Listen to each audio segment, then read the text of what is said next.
Private જોબથી શરૂઆત કરી હતી, પણ સારા માહોલમાં રહેવાથી, સારા લોકોના સંગમાં રહેવાથી જીવન બદલતા રહ્યા. અને નોકરી કરતાં કરતાં જે નોકરી કરતા હતા, જે ધંધામાં, ટેક્સટાઇલમાં, એ જ મશીન બનાવવાની ઇન્ડસ્ટ્રીઝ કરી. 2006થી RCM સ્ટાર્ટ કર્યું. RCM ને અનુભવ્યા પછી એવું લાગ્યું કે જીવનનું મકસદ, માનવ જીવનનું મકસદ અગર મારે પૂરું કરવું હોય તો મને આ શ્રેષ્ઠ રસ્તો લાગ્યો. તેથી મેં આને મારું જીવન સમર્પિત કરી દીધું. ઘણું બધું છે ભગવાનની કૃપાથી. આજે ઇન્ડસ્ટ્રીઝો ઘણી બધી છે, સ્કૂલ છે, કારોબાર ઘણો બધો છે, પણ મારું જીવન ટોટલ મેં RCMને સમર્પિત કર્યું છે. આજે આપણે જે વાત કરવાના છીએ એ ખાસ RCMના ઉદ્દેશ્યો ઉપર આપણે વાત કરશું. કે અહીંયા પહેલી નજરે તમે જો અહીંયા જોશો તો RCMમાં પ્રોડક્ટ છે બધી, અને સ્વાભાવિક છે કે આપણને એવું મનમાં થાય કે આ વસ્તુ તો ઓલરેડી અમારા ઘરમાં છે, તો પછી વળી આ લાવવાની શું જરૂર હતી અને અમે શું કામે લાવીએ, અથવા તો અમે શું કામ કોઈને આના વિશે વાત કરીએ. તો એની એક થોડી ઝલક માટે આપણે મળ્યા છીએ, બાકી કોઈ એટલી લાંબી વાત અહીંયા ન થાય. RCM બહુ વિરાટ છે, સમંદરની જેમ. પણ મારો 20 વર્ષનો એક્સપિરિયન્સ છે, એમાંથી હું અમુક વાતો અર્ક તરીકે કહીશ. પણ તમે એવું ના માની લેતા કે અહીંયા જે વાતો થઈ અને થશે એ જ બધી પૂર્ણ વાતો છે RCMની. અને આ જ RCM છે એ માનવાની આપણે ભૂલ નહીં કરીએ. એ RCMનો એક નાનો એવો રજકણ પણ નથી જે અહીંયા બતાવવામાં આવશે, બોલવામાં આવશે. ઓરિજિનલ RCM તમારે જોવું હોય તો બહુ સમય લાગે, એને અનુભવવું પડે. અમારા આદરણીય સન્માનીય તિલોકજીને જો સાંભળવા હોય કે સમજવા હોય તો પણ રોજ 6:30 વાગે એ ગુરુકુલ દ્વારા આપણે એને સમજી શકીએ. કારણ કે છે જ એટલું વિરાટ કે એને કોઈ 1 કલાકમાં કોઈ વાત સમજાવી શકે એ મને તો પોસિબલ રાખતું નથી. અને વિશેષ જે અહીંયા ભાઈ બહેનો આવ્યા છો, તો જૂન મહિનાની અંદર અમે 3 એકેડમી રાખી છે, 2-2 દિવસની.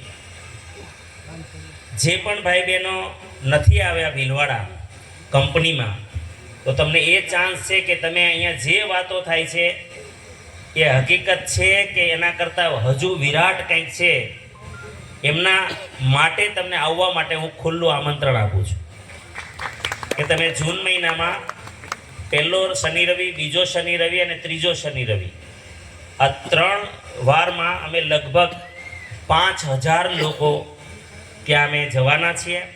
અને જે પણ ભાઈ બહેનો વિશેષ આ માનું છું કે આ જેટલી સમસ્યાઓ છે આ દેશમાં, કે હું નથી જાતો અને હું નથી પહોંચતો, મારી મહેનત ઘટે છે, મારું પ્લાનિંગ ઘટે છે ને એટલે આ સમસ્યા છે. આપણે કોઈને કહેતા નથી કે કોઈને લીધે સમસ્યા છે. હલો, આ અમારું RCM છે. અમારા તિલોકજી એવું નથી કહેતા બીજાને લીધે બગડ્યું છે. અમારા તિલોકજી એમ કહે છે કે આપણે કામ નથી કરતા એટલે સમાજમાં બધું બગડ્યું છે. હવે આવો મૂર્ખ માણસ તો આપણને મળે નહીં આ કાળમાં. હલો, હા કે ના? તો છે શું આ ચેલેન્જ આ દેશની? તો આ દેશની સૌથી મોટી ચેલેન્જ એ છે જેનો RCM પાસે બહુ પ્રોપર સોલ્યુશન છે. કોઈ સારી પેન હોય તો આપજો, દયા કરજો. એ છે આજ આપણા દેશની અંદર લગભગ 80 થી 90 કરોડ લોકો દવા ખાય છે, કોઈને કોઈ નાની મોટી. 80 થી 90 કરોડ. જોકે અહીંયા તો કોઈને નહીં હોય, કોઈના ઘરમાં. આ બાજુ તો ભાવનગર બાજુ તો બહુ બીમારી નહીં હોય.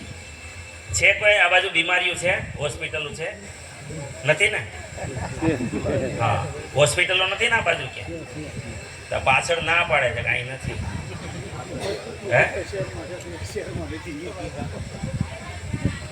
બાજુમાં 4 છે, આ પાછળ કે છે કે અમારે અહીં નથી. એટલે 4 જ છે કે બીજું છે? ગૂગલ કરી લેજો કે ભાવનગરમાં હોસ્પિટલો કેટલી છે, કારણ કે એ બધા કઈ તબેલા ખાલી રાખવા જ નહીં રાખ્યા કર્યા હોય. હા, અચ્છા, ચાલો બીજો સવાલ. આમાં કોઈ હોસ્પિટલ ગયું છે કોઈથી કોઈને લઈને? આપણે તો જાતા જ નથી, એટલે અહીં બીમારી છે નહીં. કોકને લઈને તો ગયા છો ને, તો બીમારી નથી તો શું કામ ગયા?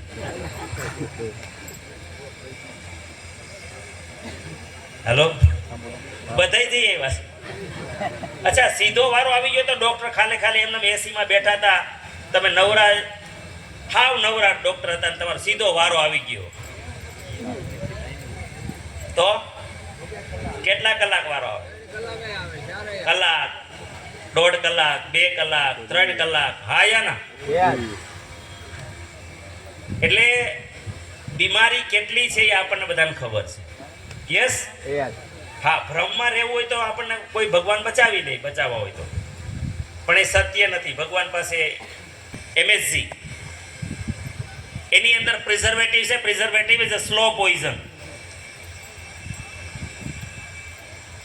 અને આના કારણે આજે